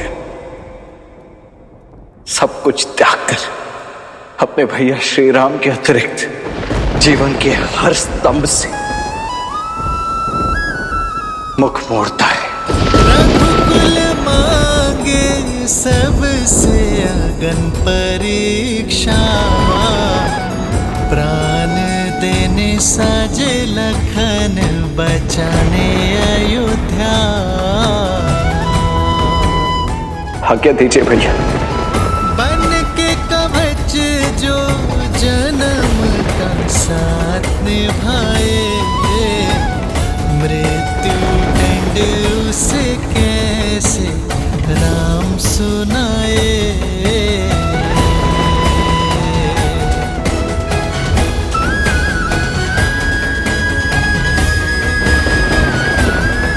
आदर्श और मर्यादा की है ये कथा,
देखो नीचे कहाँ है।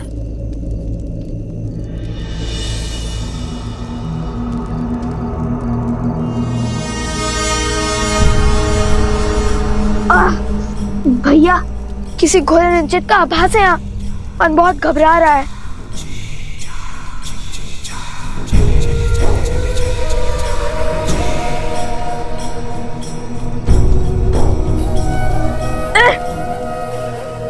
ये क्या है?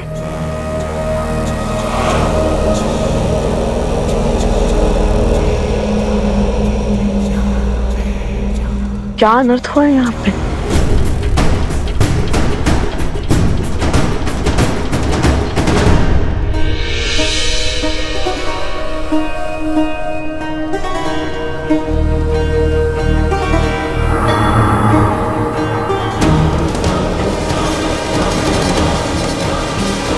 भैया लगता है किसी की दृष्टि है हम पर।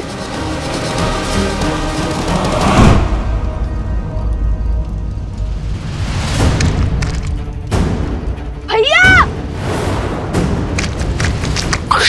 ये तो दलदल है।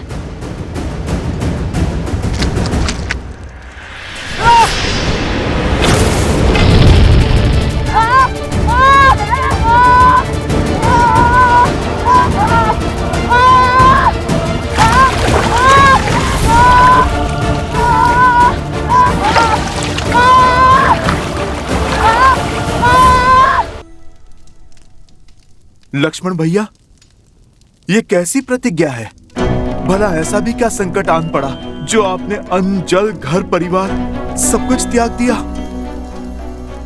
ऐसी कौन सी आज्ञा की आस है आपको प्रभु श्री राम से? भैया, आपको हुआ क्या है? आप मुझे कुछ बताएंगे?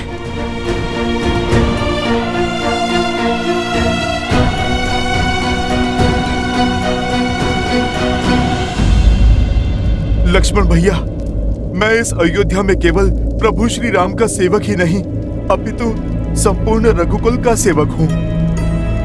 लक्ष्मण भैया, मित्र नहीं तो सेवक समझकर ही अपनी व्यथा बता दीजिए। हनुमान जी, आप ही के कारण तो ये लक्ष्मण युद्ध भूमि में मृत्यु के मुख से पुनः जीवन को प्राप्त कर पाया था।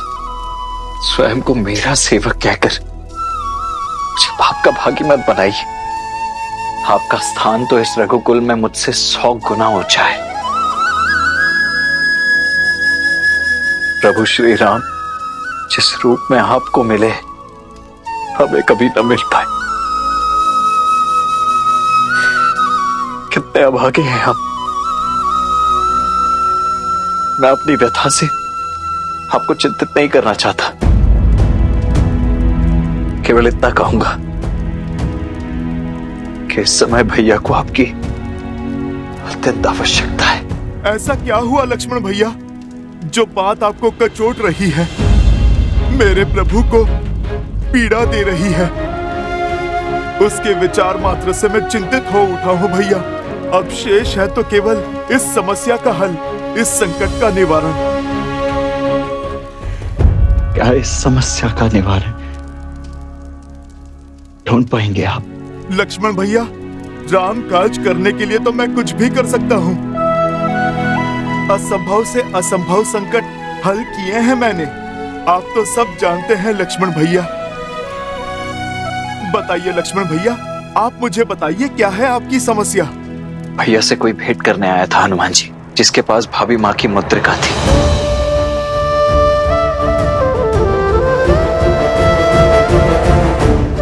जब मैं उन्हें भैया के कक्ष में लेकर आया तो भैया ने मुझे आदेश दिया कि उनके वार्तालाप के मध्य कोई भी ना आ पाए।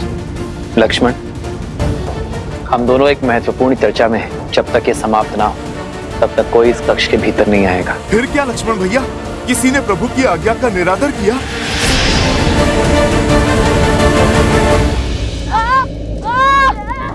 शांत, कुछ पूर्णतः शांत हो जाओ।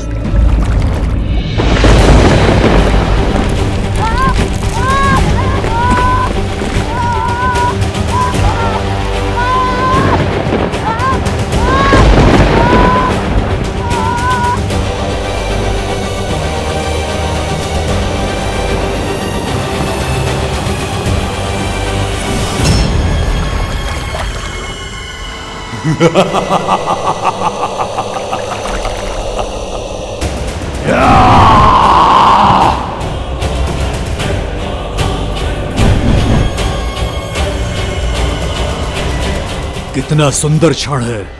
अयोध्या के कल लव कुश मेरे पाश में फंसी गए, वो भी इतनी सरलता से। अद्भुत।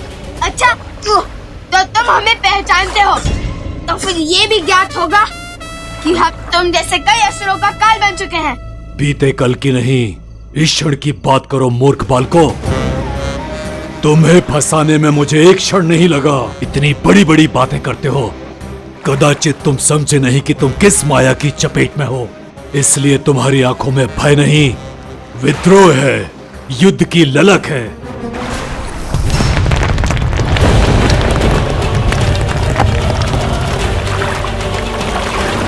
अब मेरे अतिरिक्त तुम्हें इस दलदल से कोई नहीं निकाल सकता, कोई नहीं।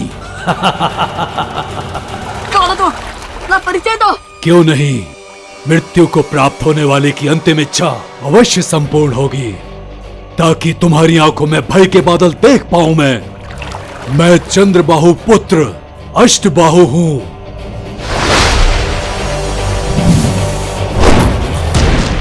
सहस्त्रमुख रावण का पौत्र अष्टबाहु।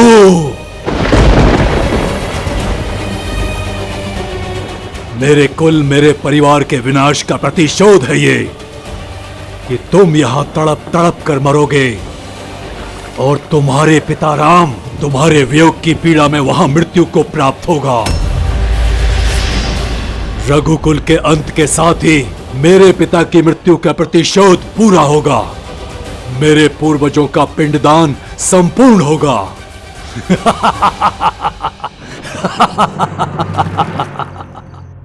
क्या लक्ष्मण भैया, आपके प्रवेश करते ही वो कक्ष से लुप्त हो गए? लक्ष्मण भैया, आपने उन्हें पहचाना नहीं? पहले कभी देखा नहीं?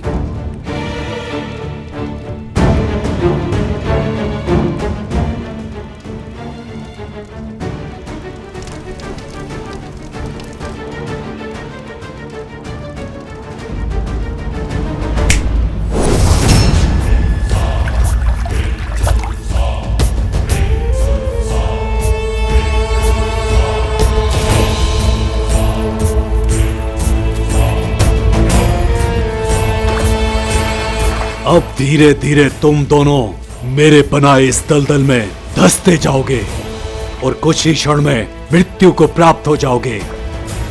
मैं तुम्हारे अंत का आनंद लूंगा। सोचा नहीं था कि कोई राक्षस इतना कायर निकलेगा। सनन की प्रजाति का अपमान किया है तुमने। युद्ध से बचने के लिए दलदल का सहारा ले लिया। संतोष, इस कार्य के लिए तो हमारे धनुष के टंकार ही बहुत है। अच्छा, तो तुम्हें लगता है तुम मुझे अष्टबाहु को युद्ध में हरा पाओगे? अवश्य, इसमें तो कोई संशय ही नहीं है। आवश्यकता से अधिक आत्मविश्वास मृत्यु का कारक होता है मूर्खो। यदि इतना ही सामर्थ्य है तो इस दलदल से निकल कर बताओ। यदि निकल पाए तो युद्ध का अवसर अवश्य दूंगा तुम्हें।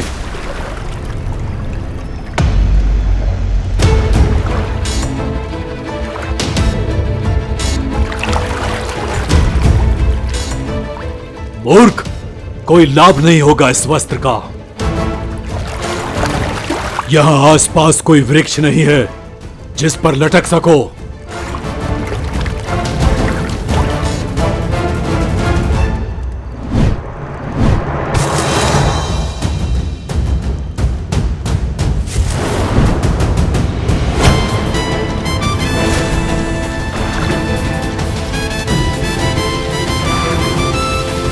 आगे जो हुआ मैं ज्ञात कर लूंगा, किंतु लक्ष्मण भैया, आप मुझे अपनी प्रतिज्ञा का कारण बताइए। क्यों आपने ये भीषण वचन लिया और मैं अब कैसे इसका निवारण करूं?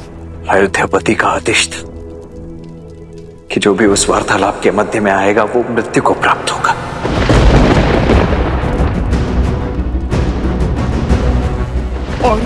और अयोध्या को बचाने के लिए आपको भीतर जाना पड़ा। बात भाई पर आई तो भैया अपने आदेश से ही पीछे हटने लगे। हनुमान जी, इस समस्या का केवल एक ही निवारण है। मनाइए उन्हें। आपको उन्हें कहना होगा कि वो मुझे मृत्यु का ये दंड भोगने की आज्ञा दे दें।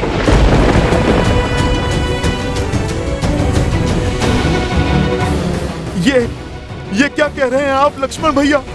आपके बिना अयोध्या और अयोध्यापति दोनों अपूर्ण हैं। मैं भला प्रभु को कैसे मनाऊं कि आपको मृत्यु दंड? नहीं भैया, ये सब असंभव है। मैं मानता हूं कि ये कठिन है, किंतु यही तो उचित भी है ना हनुमान जी। चाहिए हनुमान जी, अन्यथा मैं सब कुछ त्याग कर भैया की आज्ञा की प्रतीक्षा करता ही रहूंगा। लक्ष्मण भैया, ये आपने मुझे किस धर्म संकट में डाला है? मैं भला कैसे? मुझे प्रभु से मिलना होगा। चाहिए हनुमान जी, और शुभ समाचार लेकर ही लौटिएगा। अयोध्या की लाज अब आप ही के हाथ में है।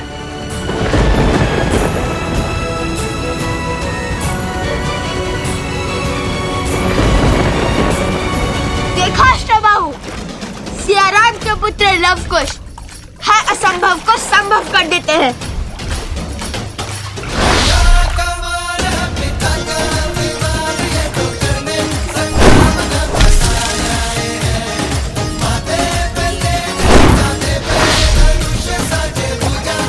मूर्खता की सीमा पार कर रहे हो बालको। इतनी सरलता से मुझ पर बाण चला पाओगे? मुझे मृत्यु के घाट उतारोगे? चूक गए ना लक्ष्य से। लवकुश है हम, कभी चूकते नहीं। ये बाण तुम्हारे लिए नहीं था।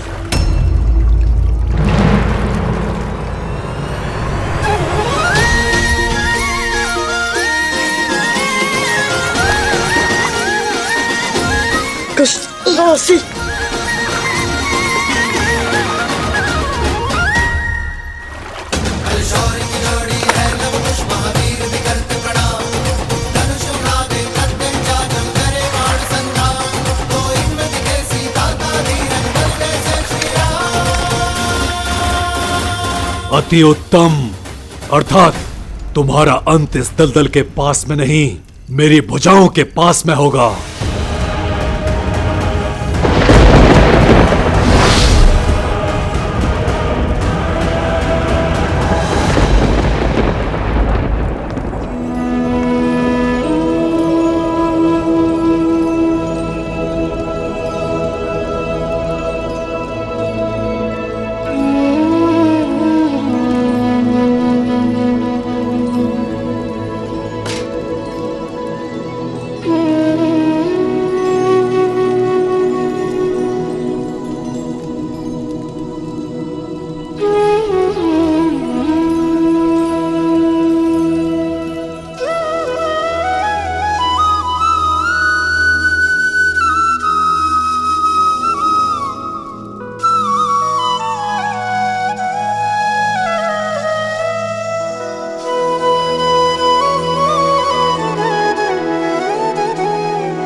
हनुमान, तुम यहाँ? तुम्हें तो लवकुश के साथ होना था। प्रभु, होना तो वही था, पर मैंने आपसे कहा था ना, यदि आपको मेरी आवश्यकता होगी तो मैं स्वयं पहुंच जाऊंगा। रुक क्यों गए हनुमान? आओ।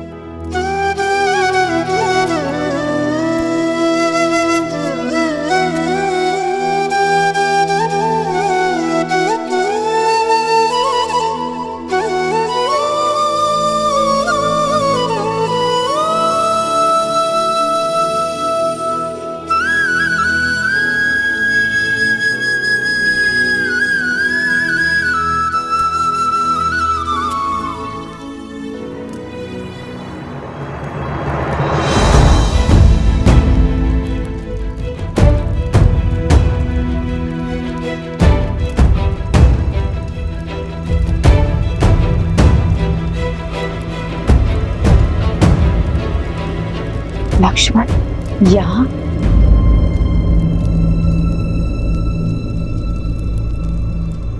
लक्ष्मण,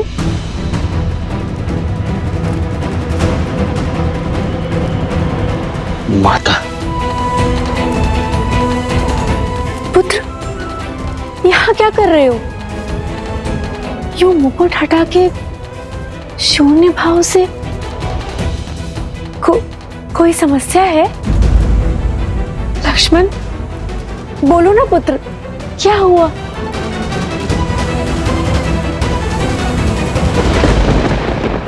ऐसा क्या कारण था हनुमान कि लौट आए? प्रभु, आपका काज बीच में छोड़कर मैं आना तो नहीं चाहता था, किंतु मुझे कुश के स्वप्न ने विचलित कर दिया प्रभु। उन्हें अयोध्या की और प्रभु आपकी चिंता सता रही थी, और यदि संकट मेरे प्रभु श्री राम पर है तो ये भक्त हर काज छोड़ने के लिए सज है प्रभु।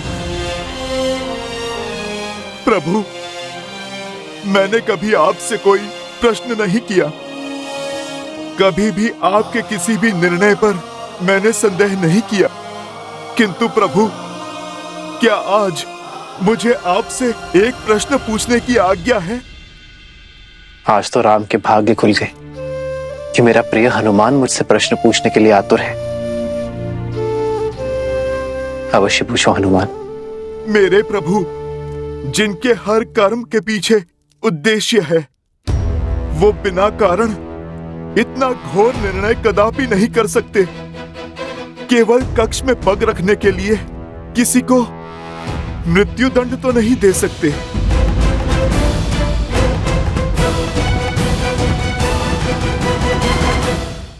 कौन था वो प्रभु जिससे भेंट की बाधा का दंड इतना घोर था कि लक्ष्मण भैया प्रभु आपसे स्वयं मृत्यु दंड की आज्ञा मांग रहे हैं? प्रभु, मेरी अनुपस्थिति में इतना सब कुछ कैसे घट गया, जिसने इस संपूर्ण रघुकुल को व्याकुल कर दिया? यदि हनुमान को इसकी भनक लगी तो महाबली किस रूप में आ जाएंगे और कितना प्रलय मचाएंगे ये तो मैं भी नहीं जानता कालपुरुष। और इसी कारणवश मैंने हनुमान को लवकुश के साथ अयोध्या से बहुत दूर भेज दिया।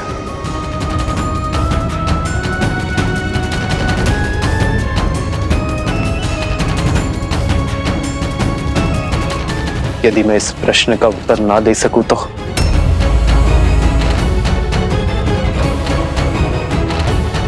यदि मैं इस सत्य से आवरण ना हटाऊं तो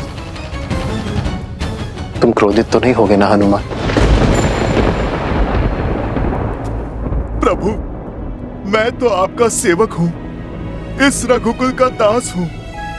आपसे क्रोधित होने का अधिकार मैंने प्रभु स्वयं को कभी नहीं दिया।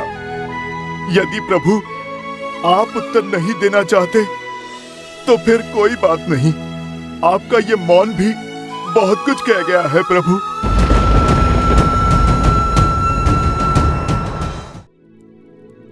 बड़े मीठे शब्द चुनते हो हनुमान।